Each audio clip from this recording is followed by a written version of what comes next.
Space Coast. Best rake of the day right there. Probably got 30 to 40 in one rake. So that's going to give me plenty to blanch. I'm going to try to get 2 or 3 more scoops like this, and then I'm going to call it a day on the sand fleas and the fishing. Hey everybody, it's Space Coast. I'm going to blanch some sand fleas for you, because I always talk about it, catching sand fleas. So I kept some sand fleas back today, and we're going to blanch some sand fleas. And obviously you're going to need sand fleas. I like to use a salad spinner. Don't tell your wife about it, because it gets the moisture out of the sand fleas before you freeze them, so they'll stay firm. Have a little hot plate with so I can boil some water, some Ziploc bags, and a strainer, so you can strain the sand fleas. Next thing you want to do is you'll want to clean your sand fleas after you get them back from the beach. So once again, I have a little strainer here. Drop those in there. You can see there's little shells and things in there. And I will wash them off, shake them around, and get all the sand out of them. You want to try that best you can. Get all that sand out of there. Get all the shells out of them.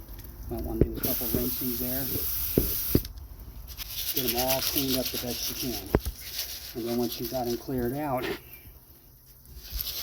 the next step will be when the water's hot, the blanching part of it. So you can see here, I've got the sand fleas all cleaned up, sitting on the work table here.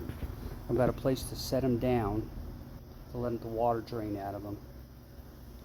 The water's about to boil, right on the edge of boiling, and of course we're going to use our strainer here to get them out of the water. Now what's going to happen here, when you drop them in the waters, they're going to sink to the bottom, and as they get ready and turn pinkish orange, they'll float to the top, and that's when you scoop them off and let them start drying. Space Coast. We're about to dump the sand fleas in there. You'll see they're already dead. I kept them on ice the whole way, so they basically were iced out, and so none of them are alive at this point. They're just going to get blanched. And we will shake them into the boiling water. Now you'll see that the water won't, because they're a little cool, it'll take a second, and as they start to turn, you'll see some of the ones on the top are already starting to turn pinkish orange. And they're not ready yet. Those are that means they're just getting close to starting to float. And if you shake it around a little bit, you might see some of them, not right yet, but eventually they'll start coming to the surface. As you can see, the water's starting to come back to a boil after dumping them in there. And the sand fleas are starting to come to the surface. That means they're ready.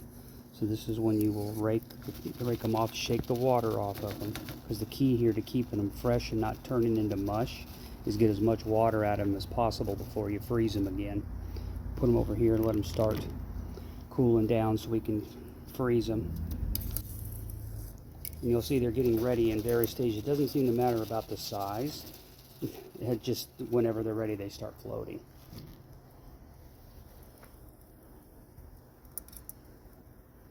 Got a few more left in there. They're still trying to cook up. Get as much water out of them as you can. Dump them over here to dry. You see I have a little paper towel over here. But you can see here I've got about 50 to 75 sand fleas that I kept. I used some while I was at the beach.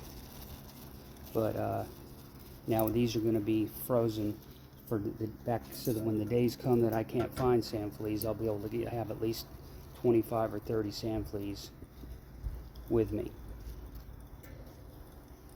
And here's what they look like when they've floated up to the surface and they're ready to be dried and put in the bags to be frozen. What's going to happen now is I'm going to take the sand fleas and put them into the dryer or the salad spinner. Like I said, if you have a salad spinner, this works real well to get the moisture out.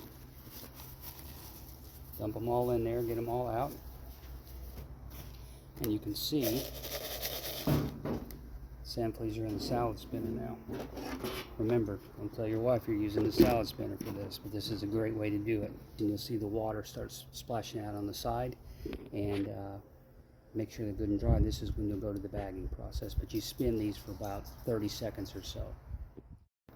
Now I've spun them for about 30 seconds or so, and they're cooled down in the process, and when you take this away, you can see that you've got. They're pretty much dry sand fleas, and some of those are pretty good ones. There's some pretty big ones in there, and I've got little ones. I like to use the littler ones for whiting and pompano. They'll do, the big ones will work too for pompano too, but these little ones are just like candy to whiting. And these great big ones like this, these are the ones that I've caught permit on, and larger pompano. And then what happens now is I will bag these up, and I'll put about 25 or 30 bag. I should get about 3 bags out of these. I have a little short video about what they look like when they were finished before they go in the freezer. And those sand fleas that you just saw me blanch, got 3 bags of about 30, maybe to 35 in each bag, which is a good number to take to the beach. So I can take these, if I don't know if there's going to be any fresh sand fleas, take these, and these are going to work great on pompano and whiting.